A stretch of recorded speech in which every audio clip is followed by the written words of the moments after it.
I'm Mike Knopfwood, a 28-year-old businessman. I work for a pretty big and famous company in my hometown. I'm part of the sales team, and there's a business drinking party almost every night. The clients seem to really like the place I chose for the gathering, so I think it was successful. I felt a sigh of relief. My boss is whispering something to our CEO. It looks like he's planning for the next place. Probably, they're going to a fancy place with attractive ladies, along with our client CEO. I guess us regular employees are calling it quits here. We hailed taxis for the higher-ups to send them off. Our tipsy CEOs seemed to be in high spirits. We made sure nothing was left behind with seniors, and then us regular employees dispersed. My colleagues were heading off to a bar, but I'm not much of a drinker. Despite the invite, I declined and decided to head home early. I wanted to enjoy my only hobby, gaming, when I got home. As I was excitedly heading home, I heard a dispute in a side alley off the main street. Normally, I ignore it, but I stopped in my tracks when I heard a young woman's voice. Squinting into the dark alley, I could see a girl about college-aged and a man about my age arguing about something. The man seemed to be forcing the girl, and she was clearly uncomfortable. "Hey, stop that!" She tried to keep her voice down, but it was clear that she was rejecting him. The man was holding her arm, seemingly trying to forcefully take her somewhere. The girl appeared to be about the same age as my younger sister. "Hey, maybe you shouldn't be forcing her like that," I called out quietly towards the back of the alley. The man turned around and glared at me. From just one glance, I could tell he was wearing a well-tailored suit. His tie is designer-made. His leather shoes are nicely polished. He seems like a rich guy. "Back off, you're out of your league, man." Quite a mouth on him for a privileged guy. Maybe he's a rich brat gone bad. I sigh inwardly. I just wanted to go home and play games. Stepping into the alley, the humidity instantly rises above the level of the main street. It's probably damp air from the air conditioners attached to both sides of the buildings. But she seems uncomfortable, and you're acting like a thug, so I can't just ignore this. While saying that, I nonchalantly grabbed his hand, shielding the girl behind me. Talking circles around people is something I'm good at. "Hey, Ginny, do you know this guy?" the man yelled as he tried to violently grab the shoulder of the girl behind me. I shielded her, making sure his hand doesn't reach her. He clicked his tongue and then attacked with pretty heavy punch. I absolutely hate violence. I was blown to the wall of a building, hitting my back hard. I tasted iron in my mouth. The man looked down at me, now slumped against the building wall.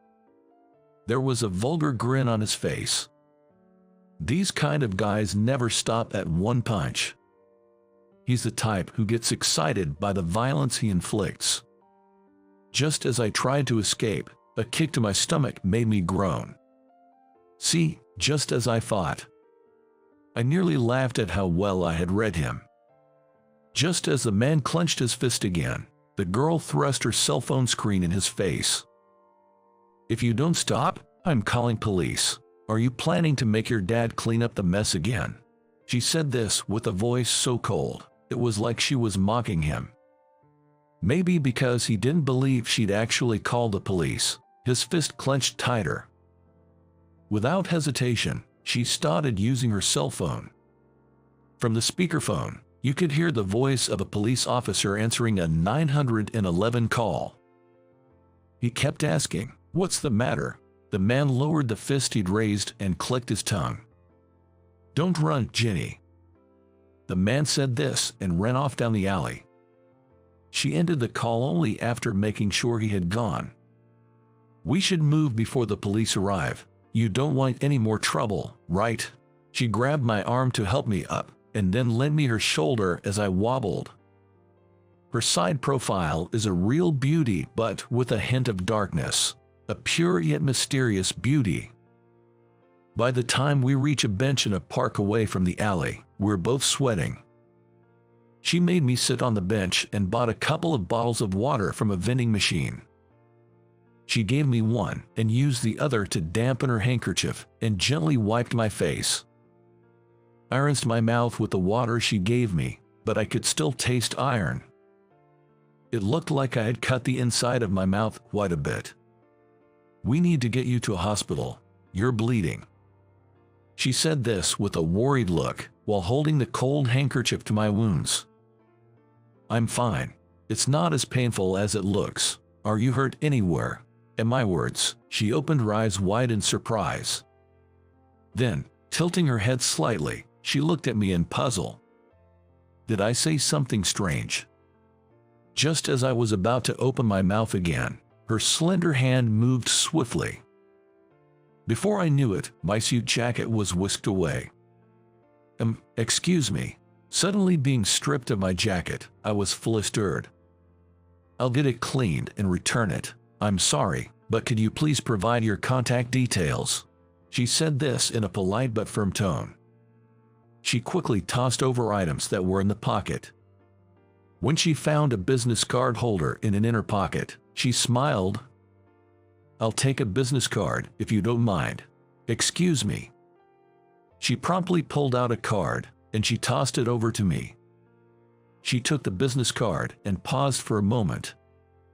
"I'll be in touch. A call from a college girl must be a nightmare. Give me your number." It seemed like I had run into a charming thief. As I told her my number, she repeated it without taking a note. She then introduced herself as Jenny Garcia. Just as I was about to say that the cleaning wasn't necessary, my phone started ringing. The caller ID prominently displayed my boss's name. The message was urgent. The CEO of a client company was drunk, and I was needed for help. "Sorry, I got some work to do." I left her in the park as I rushed off. It was regrettable, but I had no choice. She watched me silently from within the park until I hailed a taxi and got in. A week later, I received a call from the charming thief during my lunch break. She must have timed it to catch me on my break. I didn't recognize the number, but I had a hunch it might be her. "The cleaning is done. So when can we meet?" I told her I would be free after work tomorrow. "I'll send you the meeting place via text." And she hung up the call. The meeting place she texted was a restaurant I was not familiar with. Her message said, "As a token of my appreciation, let's have a meal." It's a restaurant picked by a college student, so it probably won't be anything too fancy. I prepared a bit of extra cash in my wallet and headed to the designated restaurant the next day. And now, I'm scared. The restaurant was not for students, and I was led to a private room hidden behind a concealed door. Frozen in place, I was sitting rigidly when she arrived a little late. "I'm sorry for making you wait," she apologized, bowing her head. I barely managed to respond with a weak, "It's fine." She sat down on the pulled-out chair in an accustomed manner and ordered the chef's recommended course. Dishes that I've never tasted before appeared, delighting both my eyes and palate. Like magic, drinks were refilled at just the right timing, and the friendly waiter helped to ease my tension. The final dessert was served in front of me, and cheese was placed before her.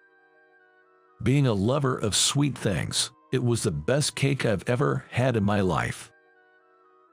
You're not having the cake. I don't like sweets," she admitted, her face darkening a bit. "I used to be fine with it," she added with a smile. "Tastes change as we grow, and not every girl in the world loves cake." I simply responded, "Is that so?" and shrugged it off at the time. During the meal, we had all sorts of conversations. The guy who had bothered her turned out to be her fiancé.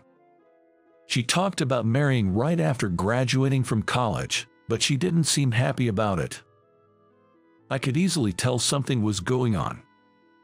"Aren't you too young to be getting married already?" I blurted out.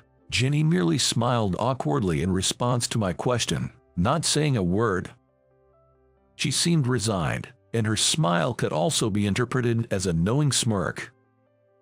In just 2.5 hours, I found myself wanting to know more about her.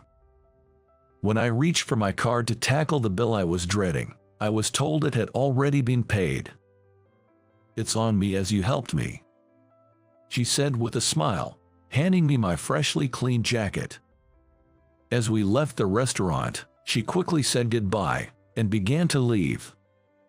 "Wait, I have a proposal," I blurted out, desperately wanting to keep her from leaving. Upon being called, Jenny slowly turned around.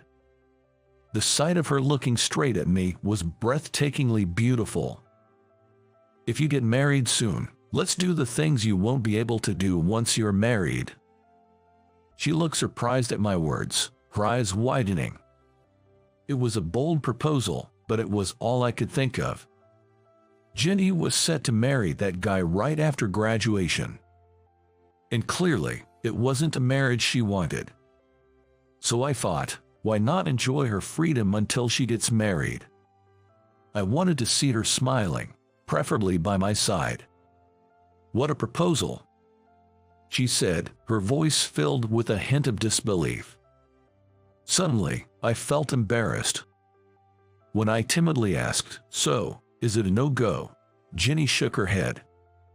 "Where are you taking me for our fun day out?" she asked with excitement. I was relieved to see her anticipation. "Well, let's start planning then," I said, and she nodded in agreement. And just like that, she smoothly linked her arm with mine. Thus began our little game of playing lovers. From that day, Jenny and I went on many dates in various places. There was no rule as to who should ask, but it was always me inviting, and her accepting. There were a lot of things I learned from our numerous dates. She was more of a sheltered lady than I had imagined. She was too excited with the aquarium and being childish as she wanted to touch penguins. At the zoo, she fussed about wanting to take home a baby lion. During a horse riding, Jenny, an experienced rider, left me behind and ran into the forest.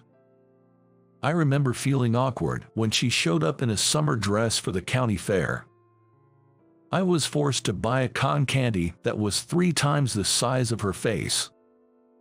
But she remembered that she hated sweet things, which made me burst into laughter. Her persona was completely different from when we first met, and I was constantly surprised. That day, we went to an exhibition by a female woodcarver who specializes in animal carvings. She enjoyed sitting on a life-sized orangutan carving and playing with the kids. I found the scene somewhat heartwarming and watched while leaning against the wall. "Oh, teacher, hello." Suddenly, I turned toward the voice. There was a familiar-faced boy, grinning at me.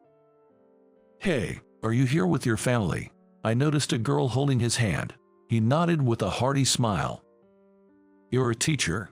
Out of nowhere, Jenny, who had returned, asked with curiosity. "Oh, are you the teacher's girlfriend?" "He's a boxing teacher." The boy responded clearly to Jenny's question. "In fact, I'm good at boxing, and I teach grade school kids at the gym run by an old college." Jenny stared at me in surprise, learning this new side of me she wasn't aware of. It was quite embarrassing being stared at so intently. Jenny watched the boy energetically say goodbye and run back to his parents. "You could have hit back, but you didn't," she murmured to herself. I knew she was talking about the time when we first met. "Why didn't you hit back?" she suddenly asked seriously, and I looked at Jenny. Her face was very serious. "I just don't like hitting people." It may have sounded contradictory, but that was how I truly felt. I knew the pain of hitting someone and being hit, That's why I didn't like hitting people. I think this hesitation was the reason I was always the runner-up. During my school days, I was a runner-up in every competition. I could never fully commit to winning. Every time I came in second place, I felt sorry for my family, who was cheering for me. Would you say the same thing even when you absolutely need to hit back? She asked in a cold voice, reminding me of when we first met. I felt an unbridgeable chasm between Jenny and me, as if we were standing on opposite cliffs overlooking a deep valley. I couldn't answer her question. Ever since our date at the exhibition, I had lost contact with Jenny, and a week had passed. There was no response to my calls or emails. She used to pick up on the first ring. I was worried that something might have happened. Perhaps I had been written off because I couldn't answer her question at the time. I was anxious to see her again. Just as I was about to try to contact her again, a colleague called out to me. He delivered a message that the director wanted me in his office. I hadn't made any mistakes at work. I put on the jacket I had taken off and knocked on the door to the boss's office. The boss said in a low voice, "Come in." In the boss's office there were the boss and the director, and the CEO of a client company. And one more person, the man who had been bothering Jenny, was sitting back on the sofa. "I'm disappointed in you, trying to steal my nephew's fiancée." So, the man who was bothering Jenny was the boss's nephew. The client company's CEO also looked stern. As I stood there dumbfounded, the boss explained. Jenny was the daughter of a client company's CEO and the boss's nephew's fiancée. He emphasized that their marriage was necessary to strengthen the partnership. It seemed like they were insisting on a marriage to expand their companies. I was taken aback, wondering what era they were talking about. So, in short, the CEO's nephew desperately wants her and he got the company involved, right? The truth just slipped out of my mouth. I felt the temperature in the CEO's office rose dramatically. The CEO of our client company was a person of not so great reputation. I heard that originally the current CEO's brother was the CEO, but he was kicked out and the current CEO took his seat. He had mistresses here and there and ran the company recklessly, or so the rumors went. "That's enough. I want you to quit the company. We can't afford to keep a thief cat in the company." I was disgusted by the CEO's ridiculous comment. Next to that CEO, the CEO of the client company was nodding deeply. He said he couldn't do business with a company where thief cats were present. Personal life and work are separate matters. Annoyed at the nephew grinning at me, I said to the boss, "I don't want to give up on myself as I have been working hard till now. I thought this is the time to become desperate. I thought I'm fed up with giving up on Jenny and my job. I'm not interested in your opinion. This is my company, and I don't need you." The CEO pointed to the exit door and told me to leave. At that moment, the door he pointed at was opened without a knock. "What the hell? We're having an important conversation," the CEO immediately yelled at the person who opened the door. However, the next moment, everyone in the CEO's office was stunned and couldn't move. "It's been a while, Uncle. My father sends his regards," Jenny said to the CEO without a smile. The boss's nephew, her fiancé, was stunned. "Was it you, Uncle, who was secretly sniffing around me, or was it my fiancé?" It wasn't until Jenny told me that I realized. The CEOs found out about Jenny and my relationship because someone was sniffing around us. Probably someone in this room hired a detective and investigated. And I was caught out. "You're also to blame. Meeting secretly with Mike. It's irresponsible behavior while being engaged." Jenny snorted at the CEO's words. It was clear that she was looking down on everyone except me. The CEO of the client company warned Jenny, "Don't meddle." Jenny looked at me and smiled a little. "I'll handle this." When Jenny declared that to me, she threw a bundle of documents at the client company's CEO.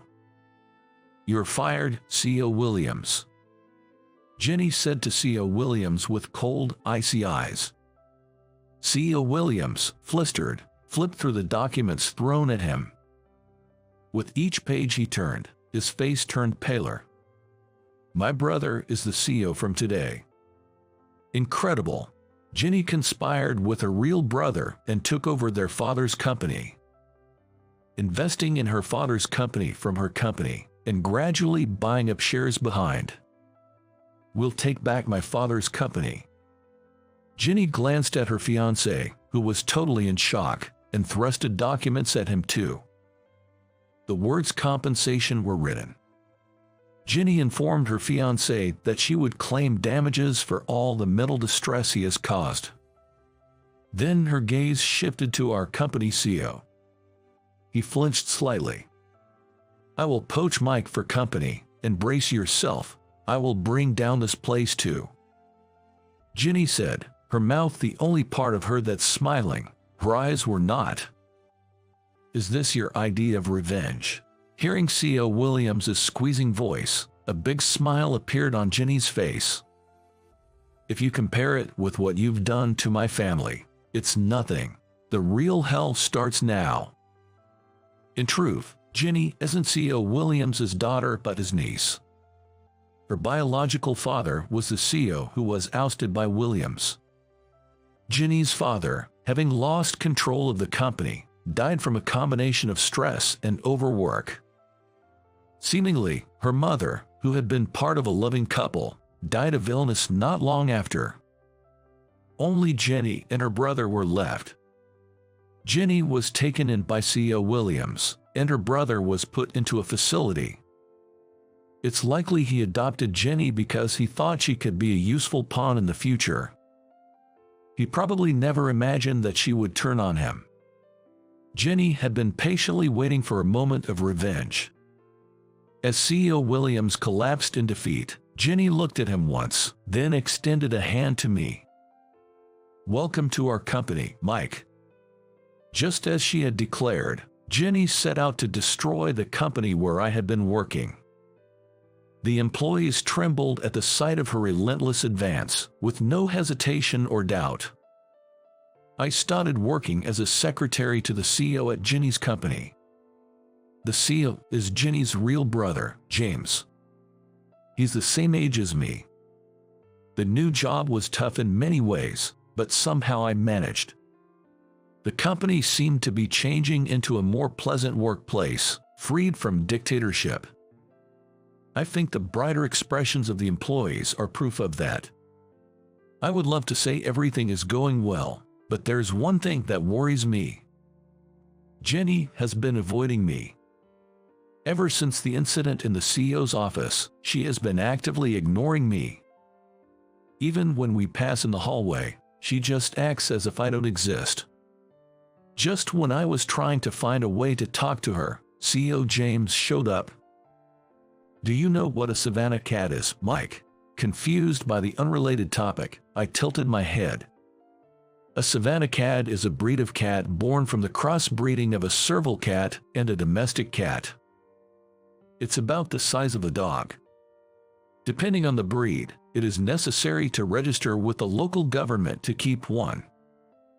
"That large, mountain lion-like cat, right? They are rare in the US, I replied. James then asked me to somehow arrange for a Savannah kitten. As the CEO's secretary, it's not unusual to be relied upon for personal matters as well as work. James, being the same age as me, often makes unusual requests. I thought it would cheer Jenny up. She hasn't been her usual self lately," he said with a look of concern. Indeed, if I showed Jenny, who demanded to keep a baby lion, a Savannah cat, she'd be ecstatic. "Sure thing. James is pretty indulgent towards Jenny."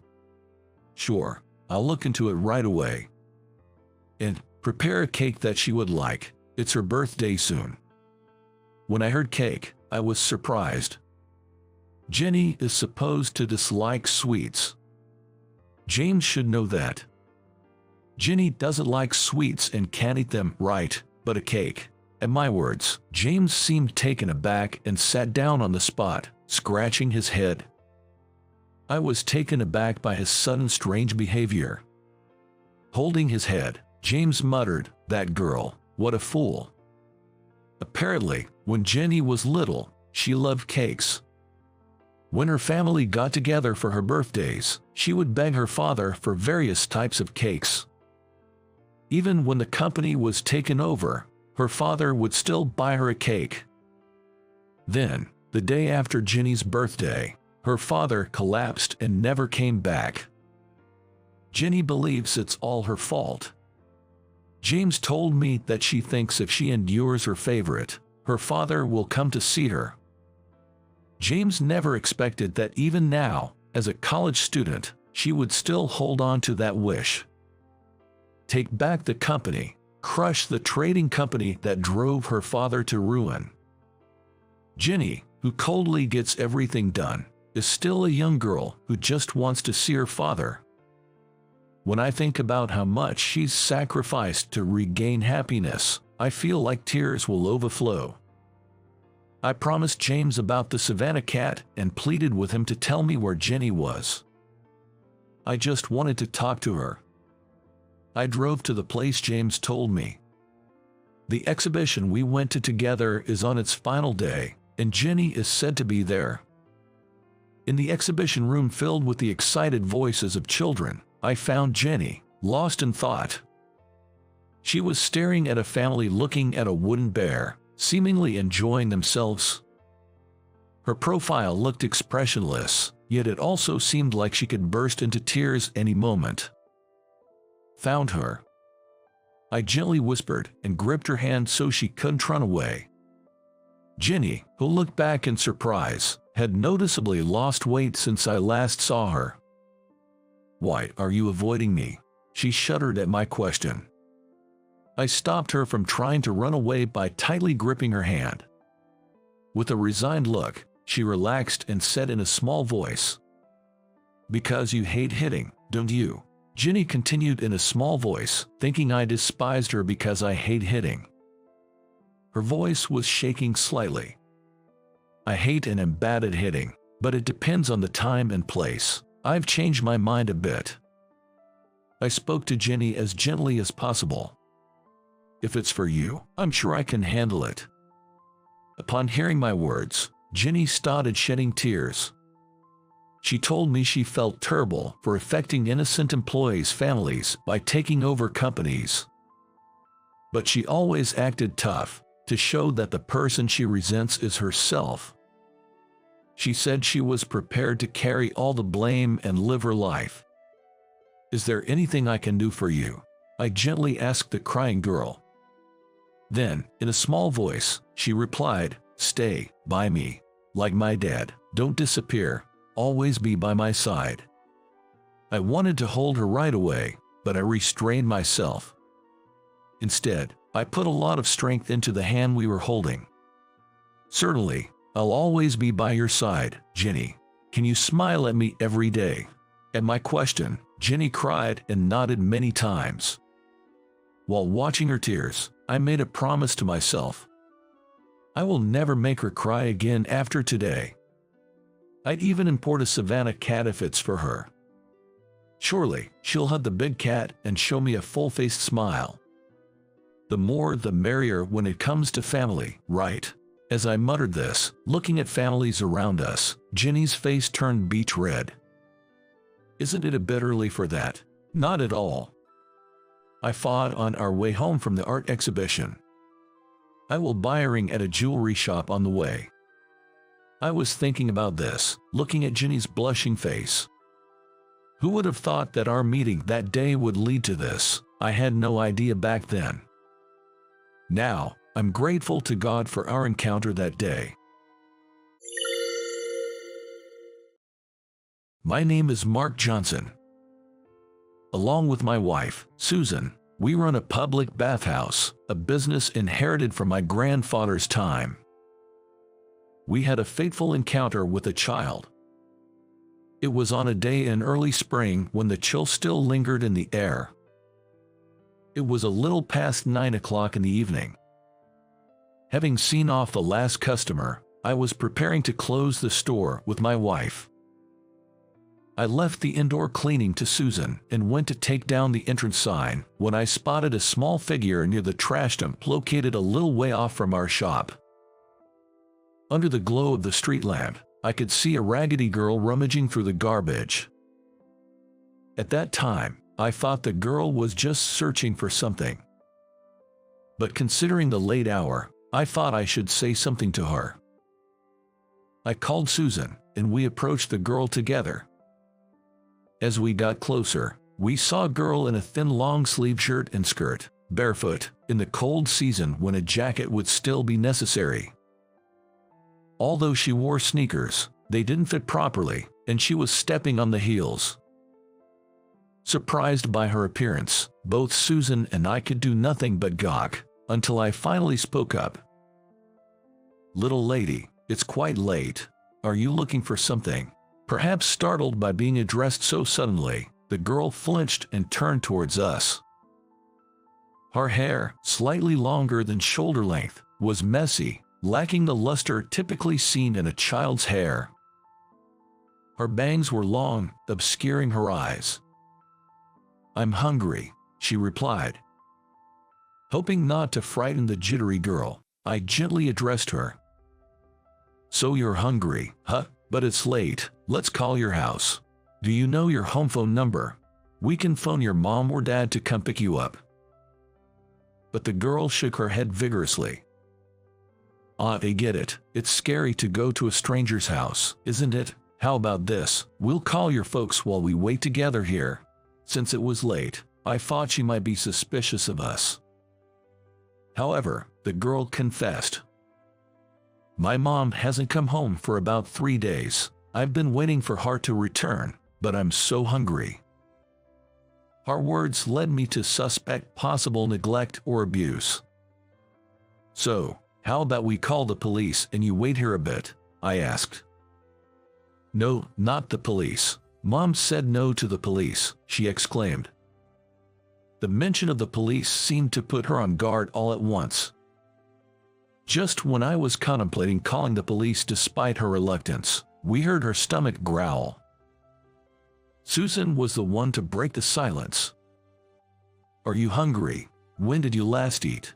"I haven't eaten since this morning. That's why I was searching for some food," she replied. Susan and I were lost for words. A girl in thin clothes, rummaging through garbage at night, having not eaten all day, was a heartbreaking sight. "Would you like to come to our house?" Susan proposed. I was surprised by her words. Taking a child home without contacting the police might lead to complications later. Perhaps sensing my concerns, Susan looked at me and said, "I understand your reservations. As adults, it may seem right to call the police, but how can we leave a child out here, shivering from the cold and hunger?" I resolved myself when I heard my wife's words. "If the girl is resistant, we can go to the police tomorrow. The most important thing right now is to provide this shivering child with a warm place and a meal to fend off her hunger." I put on a smile and reached out my hand to the little girl. "Come home with us, it's okay." The girl seemed hesitant for a while. But after some time, she took my hand. My wife held the girl's other hand. And so, the three of us hand in hand, returned to the public bathhouse. It seems the girl's name is Alice, or so she says. Upon returning to the bathhouse, my wife and little Alice went to bathe together. In the meantime, I went to prepare some clothes. Alice's clothes looked cold and dirty. They were no longer wearable. I brought some of my wife's clothes. A coat, shoes, and pants with a string. With the string, if tied tightly, she should be able to wear the pants without them slipping off. I quickly ran to the convenience store and bought some small-sized women's underwear. I also picked up a toothbrush while I was there. By the time everything was ready, my wife and Alice had come out of the bath. The underwear and clothes seemed a bit large, but she managed to put them on. The girl who came out of the bath had color back in her pale face and looked more like a child. Her hair, now washed and dried, was softer than before. But her long bangs were unmanageable, so my wife held them back with a pin. Underneath her long bangs was a cute face that had been hidden. "Are you feeling warm now?" When I asked, Alice nodded several times. She seemed excited. "You know, the bath is huge. It's like a swimming pool, and it's so warm. I've never taken a bath like this before." I felt relieved seeing her smile as she spoke. I was worried because she was expressionless, not like a child at all, when we met her at the garbage dump. While I was drying Alice's hair, my wife was preparing a meal. Our house is right next to the public bathhouse. After Alice and I finished drying our hair, we moved to our house next door. There, my wife served the meal she had prepared. It was a warm pot of soup. The girl's eyes sparkled at the sight of the soup, filled with vegetables, meatballs, and noodles. "Can I eat this?" My wife smiled at Alice's question and said, "Feel free to have as much as you want." After that, she ate a lot. My wife gave her a fork and a spoon because she was spilling some food as she struggled with chopsticks. She may have never been taught how to use chopsticks. "It's delicious. I haven't had a warm meal in a long time," said Alice. Thinking about the environment she must have been in up to now, my heart felt like it was about to burst. Once her stomach was full, Alice seemed to trust us a little and started talking about herself. Her mother hardly ever comes home, so she looks for food in the garbage dump. He's 7 years old, in the first grade of elementary school. But she doesn't have clean clothes, shoes, or a school bag. She's teased and bullied by her friends for smelling, so she doesn't go to school. The story we heard from the girl was shocking for us. "Are you going to call the police? I like it here. I want to stay here." Neither my wife nor I had any doubts. Seeing the hardship little Alice had been going through, I hope she could at least have a warm, restful sleep tonight. "Don't worry, you'll sleep with us tonight. We have a comfy bed for you, but will you go with us to the police station tomorrow? The officers are kind, so you'll be okay, and your mom might be worried too." Alice stayed silent for a while, then replied, "I understand. I hope Mom's worried about me," before drifting off to sleep. I wanted to tell her that her mom was probably worried too, but I couldn't. It's not easy to speak well of a mother who is likely neglecting her child. If I were to say something to comfort her on the spot here, she might end up getting hurt later. We spread out 3 beds in the carpeted room. When she got into bed, Alice seemed quite happy. "This is amazing. I've never been in such a soft, warm bed. I hope Mom isn't cold. I wish she could sleep in a warm bed too." The sight of her worrying about her mother, who left her without even giving her food, made my wife secretly cry. It was tough for me to keep from letting Alice see my teary eyes. The next day, we escorted Alice to the local police station. I can't forget her slightly lonely expression when we were parting. "Are you guys saying bye-bye now?" I held back tears and put on a smile.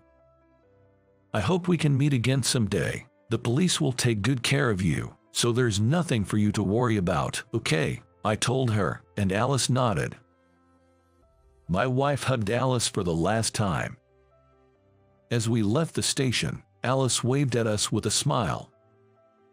We had become so close to Alice overnight, and it was heartbreaking to say goodbye.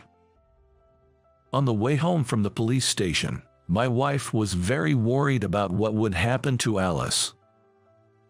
We don't have any children, but we always loved children, and we used to say we wanted about 3. When we couldn't have any and went to the hospital, we found out that my wife has ovulatory dysfunction. Yet, there are ways to have children in modern times. We underwent fertility treatment with medication. Despite taking breaks occasionally, we went through 10 years of fertility treatment. But we couldn't have a child. At the 10-year mark, we decided to stop the fertility treatment. We didn't want to give up. But we were exhausted from the ups and downs of whether or not we could have a child. We decided to cherish our time as a couple, knowing that we've tried our best. We've been living quietly as a couple since then. That's why we couldn't stand parents who let their precious children feel cold and hungry. Later, we couldn't help but worry, so we contacted the police station where we had taken Alice. It turns out her mother had not been found after leaving home. It seemed Alice was going to a foster care facility. We were given the name of the facility since we were the ones who had found her. My wife and I immediately went to visit Alice. Many children were living away from their parents at the facility for various reasons. When we went to see her, Alice hugged my wife. They told me that Mom might not come back. "You guys aren't going to stay with me, are you?" At her words, my wife and I were frozen, only able to deflect, unable to answer Alice's straightforward question. We were not relatives and couldn't live with Alice. But when we spoke with a staff member at the facility before leaving, we heard about foster parenting and adoption. When I felt this was it, I looked at my wife and she was looking at me seriously and nodded. It was a moment when we, as a couple, made a decision. We decided to learn about foster parenting and adoption that day and signed the necessary paperwork. In Alice's case, since she had just arrived at the facility, we needed permission from the family court to start the process for foster parenting or adoption. But the permission came without issue at a later date. Since then, we attended training and workshops to become foster parents, leading busy lives. During that time, we occasionally visited Alice. We had once asked her, "How would you feel if we wanted to live with you, to become your family in place of your mom?" Alice replied with a radiant smile, "I'd be really happy." That alone motivated my wife and me to keep going. Normally, a mother carries her child in her womb, nurturing them with care while the father supports to ensure the child is safely born. But we didn't have that process. We couldn't undergo the kind of struggles that typical parents have. That's why we combined our strength as a couple to overcome the busy days, holding the goal of making Alice smile more, to become her parents. But then, one day, an incident occurred. We received a sudden call from the facility staff. "Isn't Alice with you?" We were informed that Alice had run away from the facility. My wife and I hurried to search for her. Our house and Alice's old apartment are far from the facility. Just when we were fearing the worst, imagining that she might have been involved in an incident, we received a call that Alice had been found near the facility. She was apparently taken into police custody. We immediately went to see Alice, who had returned to the facility. Alice's face was wet with tears. "I wanted to go to Uncle and Auntie's place, to eat meals and take baths in the big tub again," she confessed. My wife and I, unable to say anything, hugged her small body tightly. After this incident, our desire to become a family with Alice grew even stronger. After things had settled down, I asked Alice to promise not to leave the facility on her own anymore because it was worrying. And then, I once again talked to the facility staff about wanting to take Alice into our care. After over half a year, the procedures were finally completed. My wife and I legally adopted Alice. 4 years later, my wife, Alice, and I were living happily. Alice was no longer suffering or feeling cold. She was attending school cheerfully every day, wearing a beautiful school backpack. However, a little before Alice's birthday, we received a letter from her biological mother. It was a request to meet her on her birthday. Without hesitation, Alice replied that she would like to meet her mom. To be honest, the speed of her decision made my wife and I anxious. But Alice is now in the 6th grade. She's at an age where she can make decisions for herself. We respected Alice's decision. We agreed that if Alice expresses a desire to live with her biological mother after this meeting, we would consider it positively. On the day of the reunion, Alice headed to the designated cafe by herself. My wife and I anxiously waited for Alice to return, and she did after about 3 hours, seemingly acting as usual. According to Alice, her biological mother had remarried. Her mom was smiling more happily than Alice had ever seen before. Alice was relieved to see her mom so happy because she had loved her mom even when she was left behind. So I told her, "I'm glad for you, Mom. I truly meant it when I said, 'Congratulations.'" Alice said, showing us a smile. Forgiving someone who abandoned you is no easy task. I was reminded yet again of what a sweet, proud daughter we have. And looking slowly from one parent to another, Alice firmly declared, "Mom, Dad, thank you for finding me." Meeting my real mom made everything clear. I felt relieved after seeing her and immediately wanted to return to you both. This is where I belong. Seeing Alice so confident made us feel relieved that we'll be together from now on. After that, we decided to go buy a cake for Alice's birthday as a family. When I suggested holding hands, Alice, looking a little embarrassed, agreed, saying, "Just for today." I remember we held hands with Alice on the way to the bathhouse on the day when she was rummaging through the trash.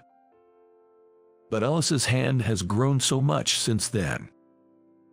Alice will continue to grow. We don't know how long she'll want to hold hands with our parents. But no matter how big Alice gets, even if she no longer wants to hold our hands, she'll always be our precious daughter. We'll cherish this happy moment and continue to walk together as a family of 3. So, how was our story? Your subscription to our channel provides us with great motivation to continue sharing our journey. Until the next video, take care. When she saw my big, she exclaimed, "It's amazing," and became ecstatic.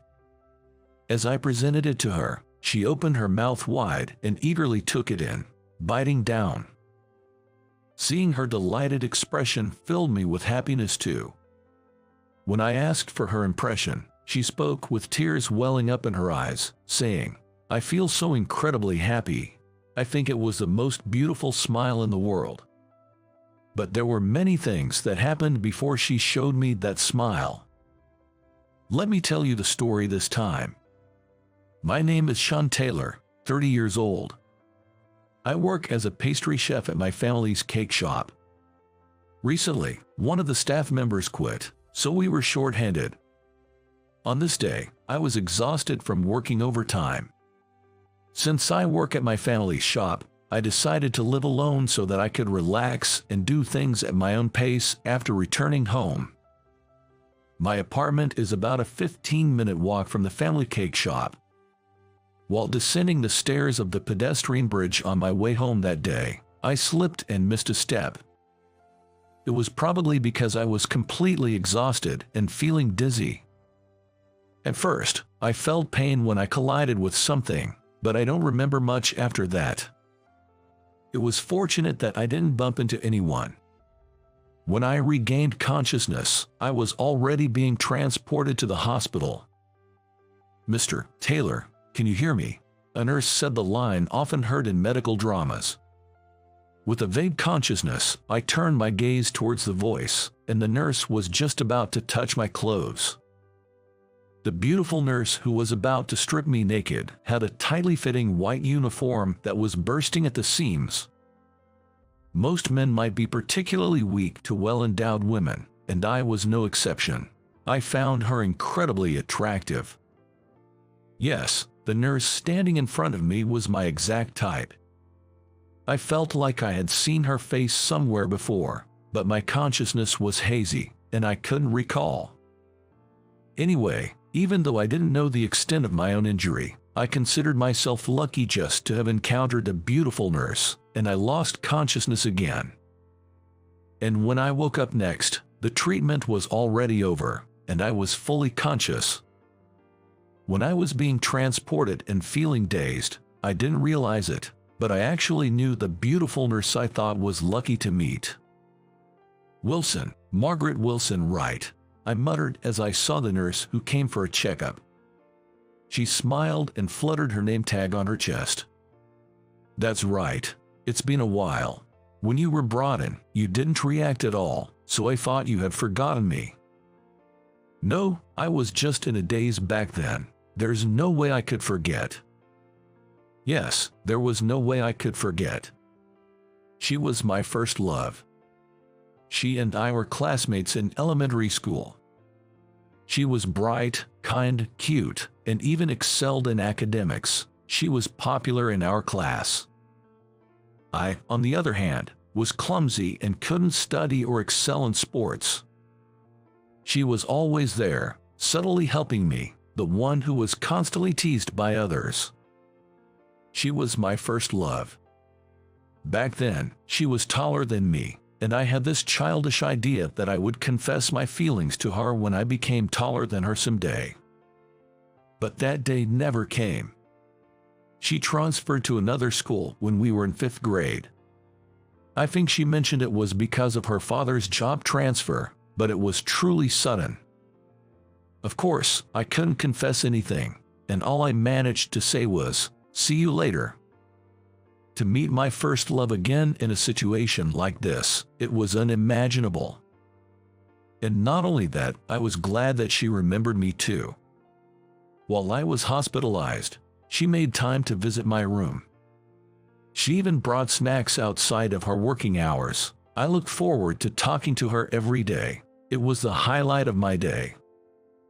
But sadly, the day of discharge came quickly. I didn't want our parting to be just a simple "see you later" like it was in elementary school, so I gathered my courage and asked for her contact information. "Can I have your contact?" I was so nervous that I thought she could hear my heart pounding, but she readily agreed. "Of course, that's fine. I've lost touch with all our classmates from back then, so I'm happy that you reached out to me." With her gentle smile, I realized it clearly. I had fallen in love with her all over again. She probably just thought of me as a former classmate she reunited with. From here on, I wanted to somehow appeal to her and elevate myself to a potential romantic partner. That's what I had in mind.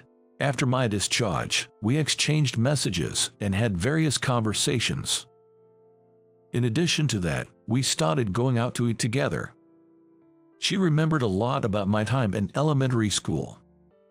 Although she only seemed to remember embarrassing and clumsy anecdotes like when I cried because I couldn't eat mushrooms, or when I got hit in the face with a basketball pass, or when I fell with my school bag into a ditch and ended up covered in mud. Despite that, she would laugh and say, "You were cute back then." So, I felt like it was okay to be clumsy. And during one of our meals together, I confessed my feelings to her. After I asked her out, Margaret fell silent. Then, in a small voice, she said, "I'm sorry. It was disappointing, even though I had tried my luck with the confession."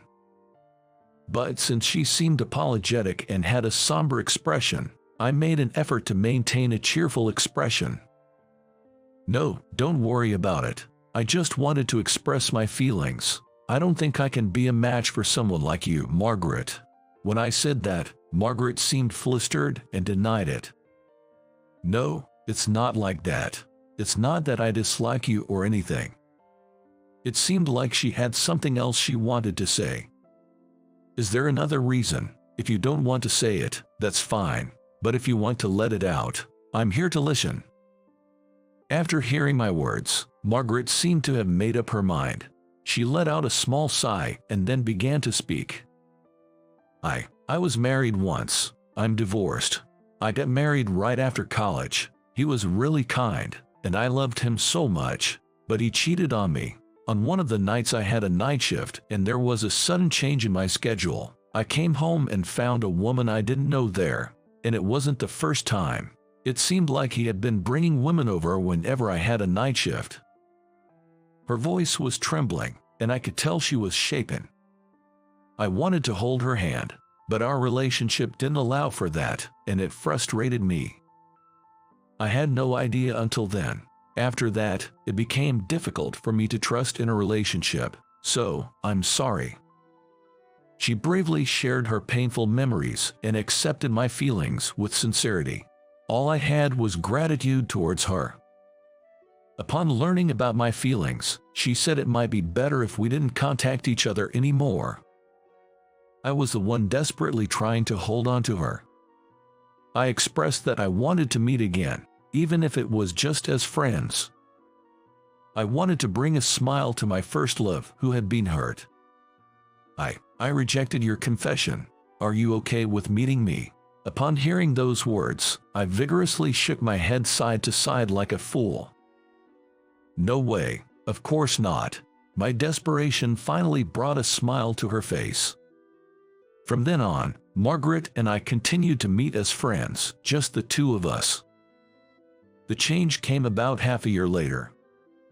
It all started with the accident I was involved in. A drunk driver crashed into the pedestrian crossing. In an instant, I reached to protect the child walking beside me. I felt like I was hit by the car and was thrown a short distance. And when I regained consciousness, I was in a hospital room. I woke up 2 days after the accident had occurred. This time, I was in a different hospital from where Margaret worked, and she wasn't there. Instead, my parents were with me. When I checked my phone, I saw a flurry of messages and missed calls from Margaret. We had plans to meet on the day of the accident. Without any contact and unable to reach me for 2 days, her messages expressed concern about my well-being. I hurriedly called her, but she didn't pick up. She was probably at work. But I didn't want to keep her worrying, so I called the hospital where she worked. And after being able to reach her, she came to my hospital room 2 hours later. My parents had just left. Honestly, since she was working, I thought I wouldn't be able to see her that day, so I was surprised. "Why are you here? What about work?" But she didn't answer my question. Instead, tears began to stream down her face. I panicked and tried to speak to her, but she didn't respond. I even offered her tissues to wipe away her tears, but she didn't take them. She continued crying, not worrying about her face getting soaked with tears. And after she had cried to her heart's content, she started lecturing me endlessly. "Sean, you get injured way too much. How many times do you have to be taken to the hospital to learn your lesson?" It was the first time she scolded me. Well, this time, it was more like helping someone. Help people without getting injured, you idiot. As excited and agitated as she was, sometimes her words didn't make much sense. However, I understood that she genuinely cared about me. During the 2 days when she couldn't reach me, she couldn't sleep, worried at night. So when she received a call from me at her workplace, she immediately left early and rushed to my side. Seeing her eyes being puffy with bags, I couldn't help but feel remorse for causing her concern, even though I was trying to protect a child in the accident. Suddenly disappearing without a word, I didn't feel alive. Let's stop this kind of thing. This will be the last time, okay? She insisted, emphasizing her point, and I promised. Yeah, from now on, I'll be careful. I won't worry you. Upon seeing me again, she muttered, "This is dangerous." Huh. I was taken aback and at a loss for words, and that's when she showed me her first smile of the day. "I can't just leave a clumsy person like you alone. I have to keep an eye on you," she said. "So, you mean, as friends?" I asked cautiously. Margaret smiled and said, "As a boyfriend and a girlfriend." Huh. I stood frozen for about 3 seconds, then shouted, "Yes," and did a victory pose with a loud voice. It caused some pain in my broken rib, and I had to press the nurse call button, but I didn't care because I was so happy. From then on, Margaret and I continued our relationship smoothly, and a year later, we decided to get married. However, for the first time since we started dating, problems arose between Margaret and me. It happened on the day I came home from work, just a few days before our wedding. We had been living together for 2 months, and Margaret would always greet me when I returned from work. But on that day, Margaret wasn't there to welcome me. Feeling funny, I entered the living room, and what I saw surprised me. Margaret was crying. She had both hands covering her face as she silently wept. "Double, what's wrong?" I approached Margaret anxiously, and she moved her hands away from her face. Her eyes were red from crying. "What were you doing? It's so late." I arrived home after 10 p.m. But I had informed her that I would be late due to work. Didn't I tell you? It's because of work." "Really? Lately, it's been happening every day, hasn't it? Is the cake shop that busy at this time of the year? I feel like it's not really work." I didn't understand the meaning behind Margaret's words. There was no reason for me to be late other than work. I didn't have frequent outings with friends or any hobbies. She should have known that. "You're not seeing someone, are you, like another woman?" Margaret said while crying, and tears streamed down her face once again. It was at that moment that I finally realized. Margaret suspected me of cheating. It was true that I had been working overtime frequently for the past month. Was she carrying this anxiety every day? Margaret had experienced a divorce before due to her partner's infidelity. I felt so pathetic, realizing how much I had made Margaret worry during this past month. I tightly held Margaret's hands with my both hands. "I'm sorry, I started working late suddenly, and it made you anxious.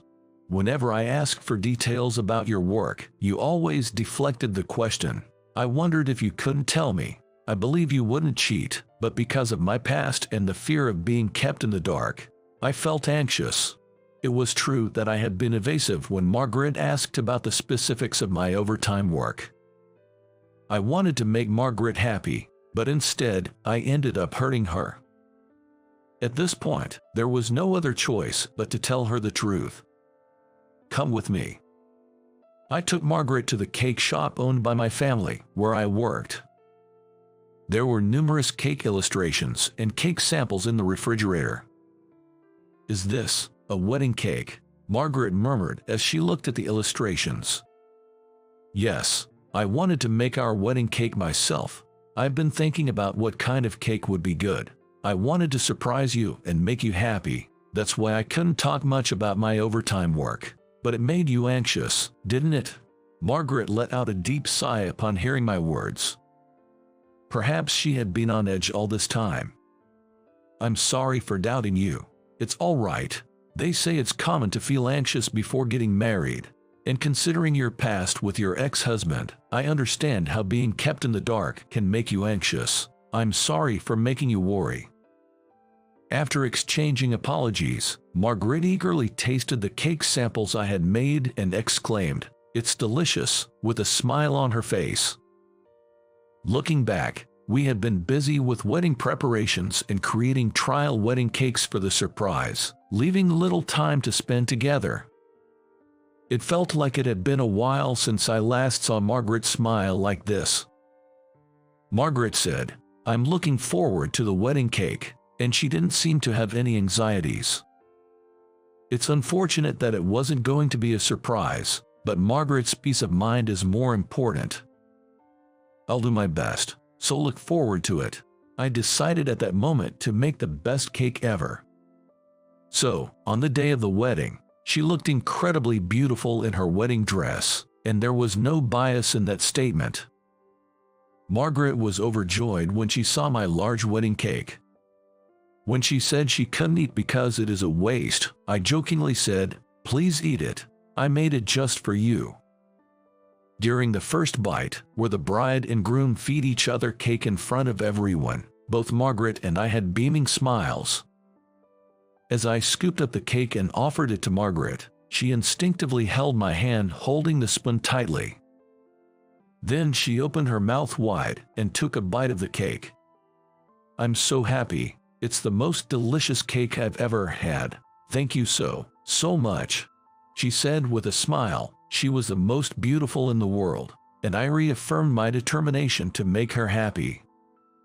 I used to think that I was prone to accidents and had a streak of misfortune, but thanks to getting injured, I was able to reunite with such a beautiful bride and marry her. Maybe I'm actually lucky. That's what I think now. How was it? By subscribing to the channel, you can support our production. See you again in the next video.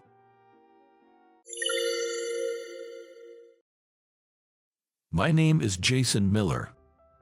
I'm 25, just your average office worker. In my quiet and low-key life, I have an older brother named Kevin, who is the complete opposite of me. Ever since our school days, Kevin was flashy and loved to stand out, always surrounded by friends and followers. If that was all, it would have been fine, but he was often in fights during school, and my mother was constantly called in. No matter how many times he was summoned to school, or how much he made our mom cry, Kevin never seemed to care. For better or worse, he was someone who never allowed himself to be swayed by others, always going his own way. Our mother, who raised us alone, sometimes wondered if she had made a mistake in how she brought him up. But I don't think so. Whether or not our father was present, Kevin would have lived his life freely, just as he does now. That's just who he is. There's nothing to do but give up. Upon graduating high school, Kevin left home. He's been living from paycheck to paycheck, constantly switching between part-time jobs. When we were kids, we played together all the time since we were close in age, more like friends than brothers. But as we grew older, our relationship deteriorated. Or rather, our personalities were too different, and by the time we reached adolescence, we stopped talking to each other. Even though we lived in the same house, it felt like we were strangers. That's why I didn't feel lonely when Kevin left home. I only wished that he wouldn't cause trouble for anyone as a member of our family. But of course, my wish went unanswered. When I started working, I moved out and lived alone, but I often went back home because I was worried about my mother. One day, while visiting home, Kevin suddenly showed up out of the blue. This happened when Kevin was 26. It was his first time home since high school, so it had been about 8 years. Standing next to Kevin was a petite woman with delicate features. With her beautiful face, she bowed deeply to my mother and me, who were frozen at the entrance.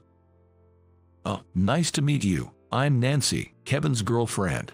Nancy, who introduced herself with an apologetic look, was next to Kevin, who was uninterestedly looking away. Both my mom and I were surprised. Kevin's girlfriends had come to our house before, but none of them were as polite as Nancy, who greeted us. They used to ignore us, or even smoke confidently in our house. But then, Kevin made a shocking statement. "I got married. This is my wife, she's due in the summer. Take care." Next to my stepmother, I couldn't help but raise my voice. "Married, and she's pregnant."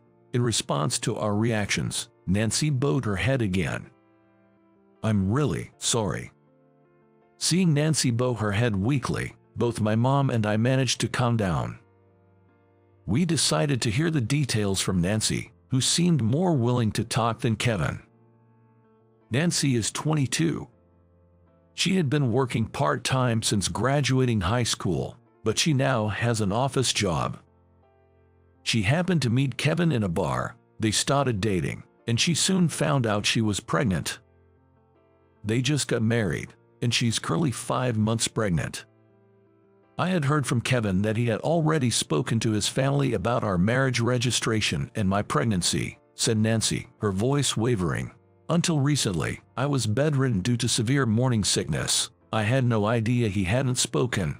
I'm really sorry." Nancy's parents had passed away and she appeared to be estranged from her relatives. From what I had heard, she seemed to be a sensible person, and I couldn't fathom why she was dating Kevin, let alone considering marrying him. But there was a new life growing inside her, so turning her away wasn't an option.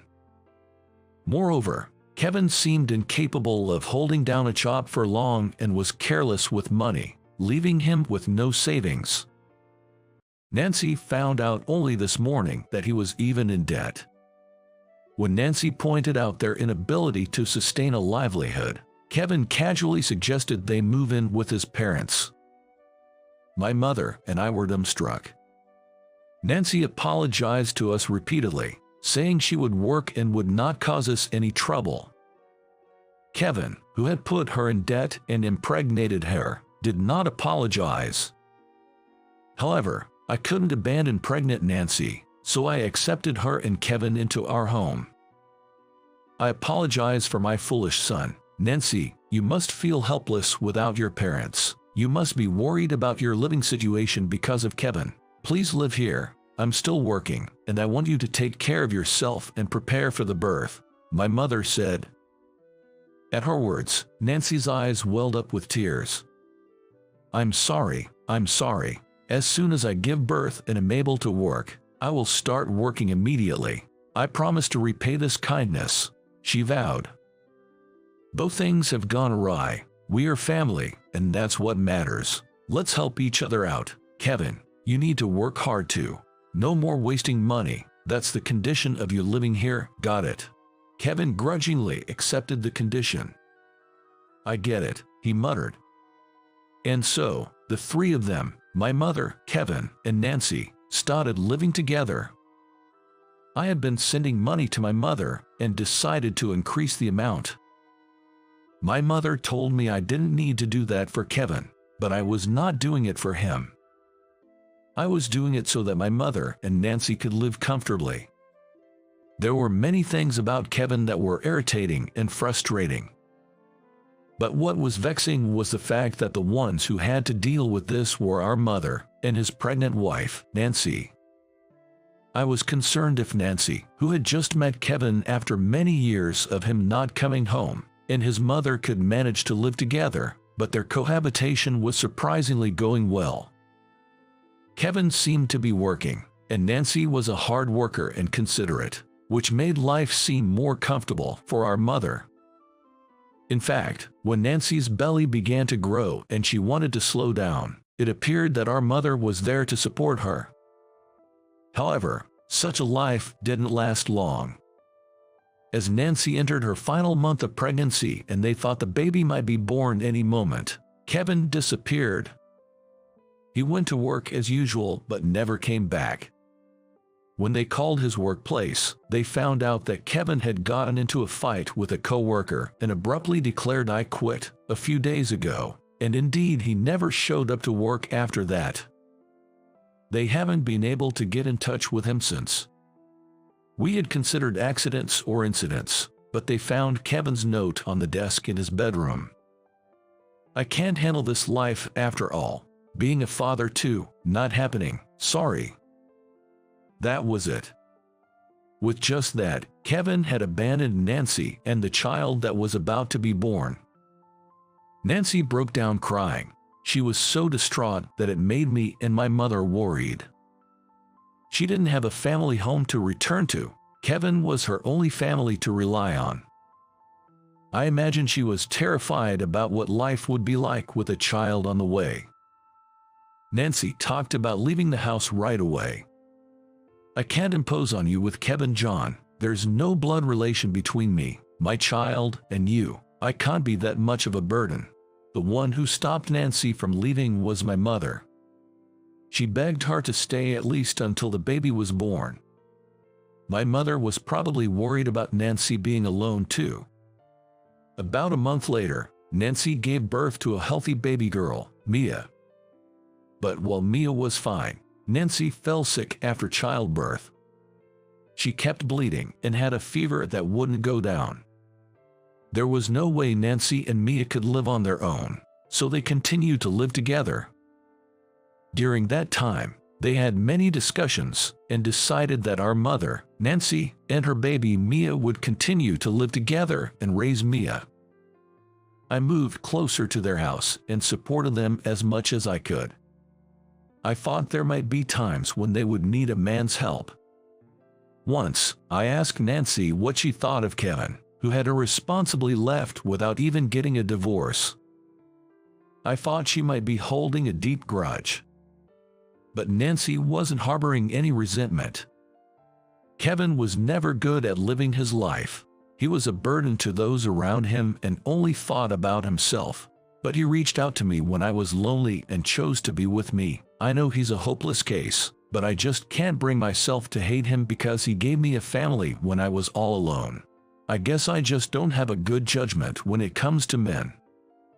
She said that with a lonely smile, a smile that I think I'll remember for the rest of my life.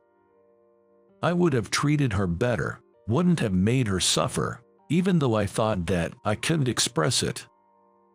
Nancy was my brother Kevin's wife after all. 2 years passed, and then one day, my brother Kevin passed away. We learned about it from a call from the police. Apparently, Kevin had been living about an hour away by train. But his life was as aimless as ever. He was jumping from job to job, getting into fights from time to time. He often drank with friends until the early morning hours. And in the end, he died in a drunk driving accident. I'm sorry, Nancy. It's all because of my poor parenting that things ended up like this. Mom, having lost her son, apologized with tears swelling in her eyes. But Nancy gently stroked Mom's shoulder. It's my fault as his wife. I couldn't keep him with our family. Both Mom and Nancy blamed themselves. So, I glared at Kevin's portrait. Neither Mom nor Nancy are at fault. It was Kevin's life. Only Kevin is responsible. Both Mom and Nancy weakly nodded at my words. But when we went to Kevin's apartment to sort out his belongings, we discovered something. Apparently, Kevin, who was known for his reckless spending, had been saving money in his bank account. On the cover of the bank book, in messy handwriting, it said, "Nancy's and the kids' money. Don't use it, me." Whether he was trying to turn over a new leaf or was attempting to atone in his own way, we'll never know now. What's clear is that Kevin was saving money for Nancy and little Mia. When I saw Kevin's handwriting on that bank book, I cried for the first time since his death. My big brother, who was so bad at living, an irredeemable mess. But he was trying to change for his family.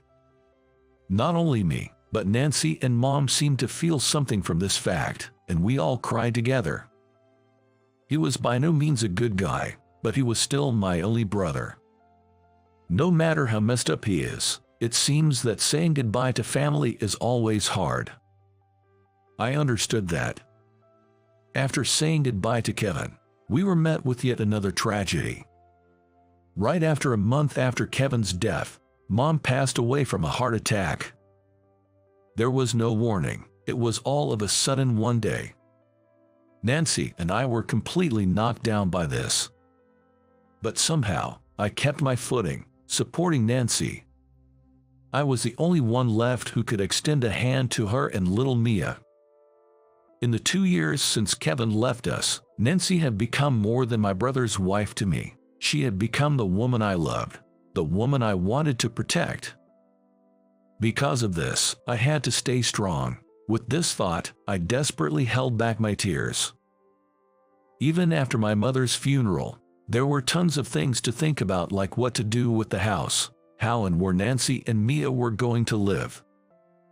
Maybe all of these concerns took a toll on her. Nancy fell sick.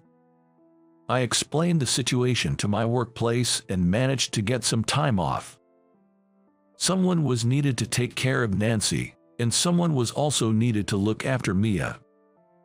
Nancy kept saying, "I'm fine," but I insisted.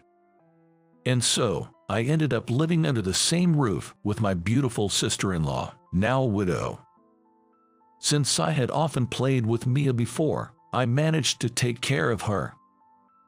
Little Mia, who still didn't understand that my mother and Kevin were gone, played energetically that day and fell asleep. Nancy and I fought to go to sleep as well, but there were no guest beds in our parents' house. Mia's bed was for children, and the only adult-sized one was Nancy's. Sleeping in my mother's or Kevin's bed felt wrong. "There's only one bed, huh?" Upon my murmur, Nancy, who was slumped on the couch, answered in a small voice, "I'm fine." "What?" I looked at Nancy's face in surprise. Her tone didn't sound like she was joking, but I didn't think she was serious either.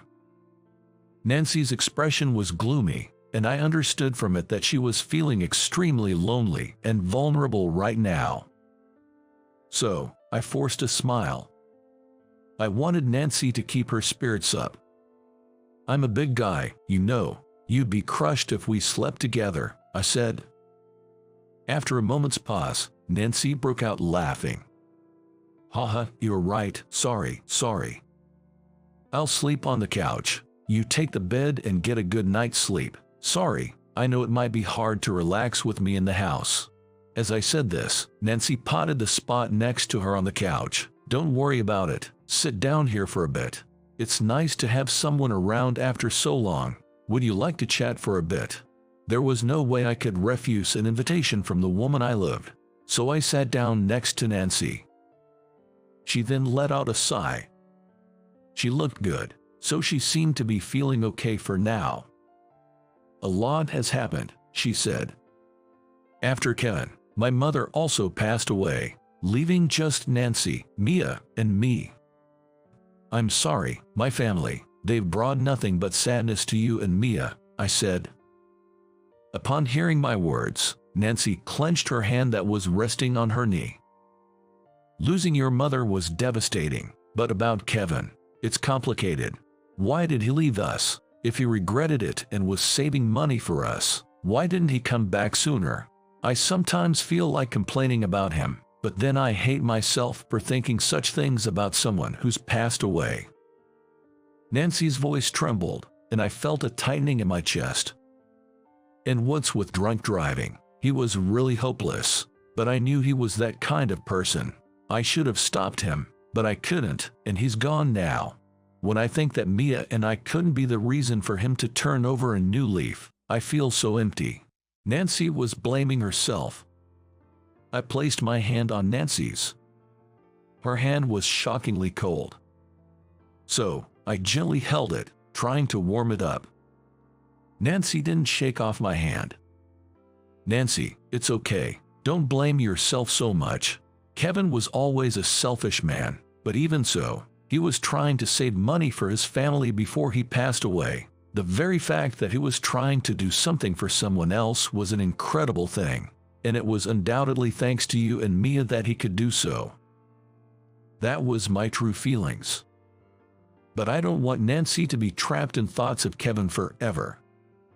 I want her to seek her own happiness more. Nancy, am I not good enough? I won't let you or Mia suffer any more sadness. Will you live by my side from now on? Nancy was silent for a long time. Then, looking into my eyes, she slowly opened her mouth.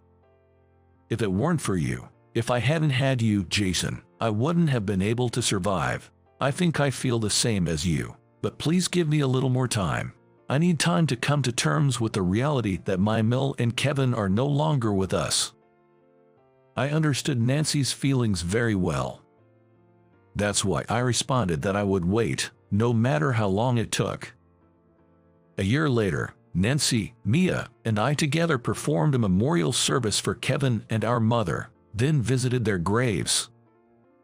As we stood at the gravesite, I reflected on the past year that Nancy and I had supported each other. It seemed that Nancy had been able to reconcile her feelings over the course of the year.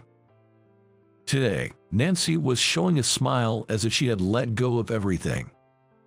And then, with her hands joined at the grave, she said, "Please give me your son, Mil. I promise to make him happy." Mia mimicked her, exclaiming, "Please." So I also clasped my hands.